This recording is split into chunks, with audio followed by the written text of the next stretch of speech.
Laksanakan kefarduan dan kewajipan Tuhan kepada kamu. Kan, tuan-tuan sekalian. Ada orang tanya saya semalam kuliah di Perlis. Dia kata, Ustaz, apa ni, bolehkah saya nak kahwin ni bulan 11 ni? Kan? Nak buat makan beradab. Beradab ke beradab? Makan beradab. Apa hukum makan beradab? Oh, saya kata, sebelum kita nak hukum tu, saya kata kita kena tengok dulu. Kita nak hukum bukan boleh pakai otak kita, tuan-tuan. Hukum ni kena pakai otak siapa? Macam dia nak kira banyak-banyak kan, kena pakai otak Jepun. Kalkulator tu dia panggil otak Jepun. Orang kampung lah panggil otak Jepun, orang sini panggil apa? Alat kira-kira. Kalau tradisional sikit, orang Cina pakai, dia panggil cepur. Kan? Orang tua-tua kampung saya ni kalau pergi beli barang kedai Cina, lama-lama tu habis kira semua. Cuba hang cepur tengok. Cepur tu kira lah berapa, pakai otak Jepun. Itu tak apa, dia nak kira angka. Tapi nak menentukan hukum tak boleh pakai otak kita. Kena pakai otak siapa, tuan-tuan? Kena pakai otak mujtahid. Kan? Kena pakai otak imam-imam mujtahid. Kena pakai otak para fuqaha. Tak boleh pakai otak kita. Kita tak erti. Kan? Kita tak pandai. Tuan muslimin muslimat yang dimuliakan Allah sekalian, nak hukum sesuatu, contoh, nak hukum sesuatu. Ya, nak menentukan sesuatu, nak menentukan yang mana yang harus diutamakan. Tuan-tuan sekalian, yang nak diutamakan tu yang mana? Supaya tak timbul macam ni. Contohnya timbul syaitan yang dikenali itu lebih baik daripada malaikat yang tidak dikenali. Contoh saja. Ini contoh yang tuan-tuan gelak pasal apa? Ini misteri juga gelak ni. Kan? Kemarin ada seorang dia hantar saya poster dalam Facebook saya. Dia kata senyumlah, tapi pastikan ada orang. No, dia kata senyumlah, tapi pastikan ada orang. Jangan senyum seorang-seorang. Jadi kita sebut dia gelap. Makna ada misteri lah benda ni, yang tuan-tuan faham lah kan. Kan? Tak timbul ayat tu. Kan? Syaitan dengan malaikat ni jauh beza. Kan? Jauh beza. Kita nak huraian tu. Tak nak huraian isu lapuk dah. Ada isu baru lagi. Kan? Tak nak sebut yang tu, tuan-tuan. Tapi nak sebut gitulah. Nak menghukum itu kata mujtahid far'un an tasawwuri. Hendaklah ditasawurkan dulu benda yang nak dihukum tu. Gambaran yang jelas perkara yang nak dihukum. Asal usulnya daripada mana, bendanya berjalan macam mana, pelaksanaannya macam mana, tuan-tuan. Kan? Ulama-ulama kita bahas masalah forex. Kan? Dia selidik, dia ambil tahu pelaksanaan perjalanan ni, baru ni Majlis Fatwa Kebangsaan keluarkan hukum berkenaan dengan apa? Ibu susu tumpang. Macam-macam lah. Maka dia ambil gambaran waktu nak buat hukum tu, dijemput pakar-pakar yang berkenaan. Kadang-kadang dipanggil pakar-pakar yang bukan Islam. Perlu untuk buat fatwa. Sebab dia pakar dalam bidang tu. Ini masalah hukum makan beradab ni. Mari mana hukum? Mari mana asal usul? Menyusup dari pendatang asing tu. Dia bukan penduduk tetap. Diberi kad kenalan dia tu. Yang beri kad kenalan dia Melayu kita. Jadi adab dah. Bila buat kenduri kahwin, duduk depan makan, suap. Bila nak suap pun boleh suap itu. Dia tak buka mulut. Betul tak? Nanti lelaki-lelaki suap kata perempuan, kalau suap, terbuka tak mulut? Tak terbuka dia kena. Baru terbuka. Kan? Kata budak-budak mak dia suap dia kan? Mak tu lagi dahsyat. Tu mak dia. Itu tak makan beradab. Mari mana? Bukan daripada Rasulullah, bukan daripada Quran, bukan daripada sunnah. Lepas tu bila nak hukum, al-umuru bimaqasidiha, tu otak mujtahid. Nak menghukum itu mesti tengok pada maksud dan niatnya. Apa tujuannya?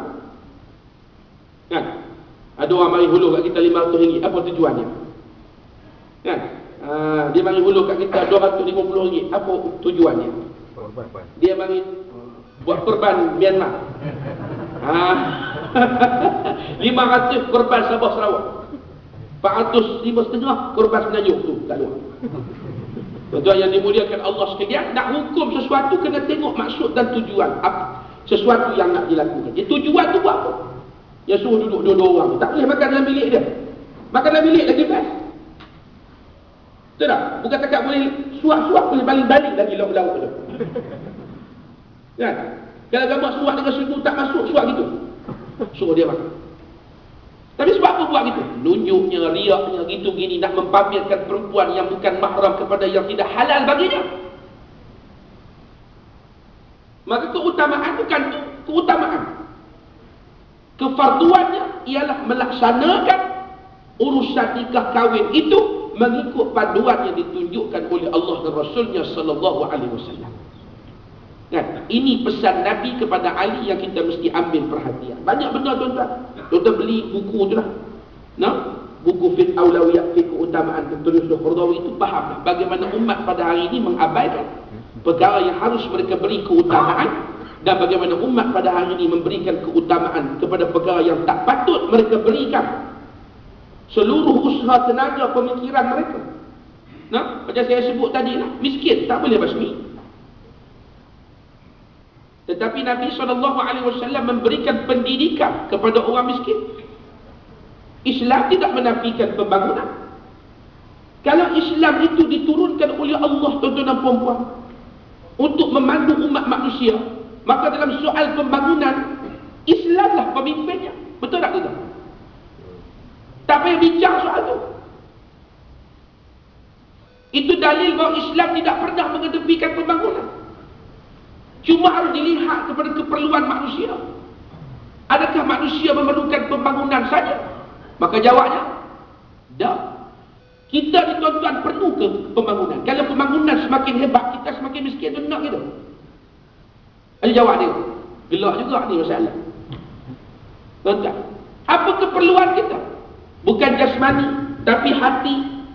Kan? Bukan jasad saja, tapi hati manusia ni dia perlukan sesuatu mengisi akal dia supaya dia tahu.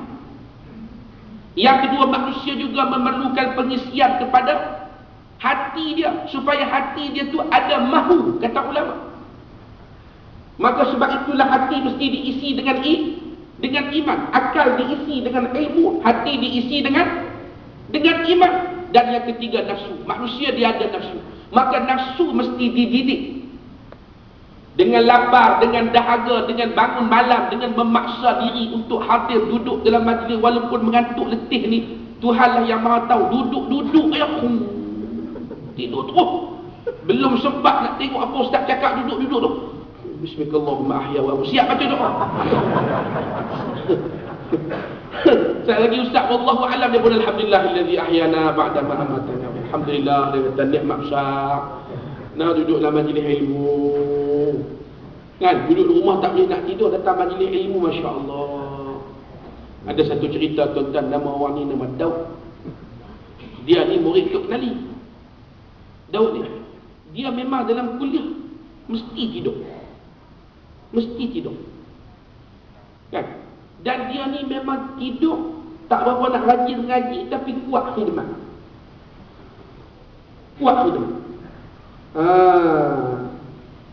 Tok Nali duk ngajar atas mana surau, dia tak naik lagi sebab dia lepas asar angkat air dari telaga masuk dalam kolam wudu. Orang dah siap mari nak sembahyang maghrib, dia baru sudah bubuh air dalam kolam wudu, angkat dari telaga jauh. Kan? Orang nak sembahyang maghrib, dia baru balik pondok dia, mandi siap. Orang dah sembahyang maghrib sudah, dia baru sembahyang maghrib. Kuliah dah start setengah jam, dia baru sampai tu duduk tu tidur letih. Tapi bila Tok Nali nak mati, Tok Nali pesan, aku kalau mati besok, yang mengganti aku mengajar ni Daud. Orang semua tengok dia, takkan Daud duk kerja tidur saja. Dalam majlis kita dia pun Daud banyak ni. Tapi jangan pelik esok kalau saya mati takdir lah, Daud ni nanti ganti ni.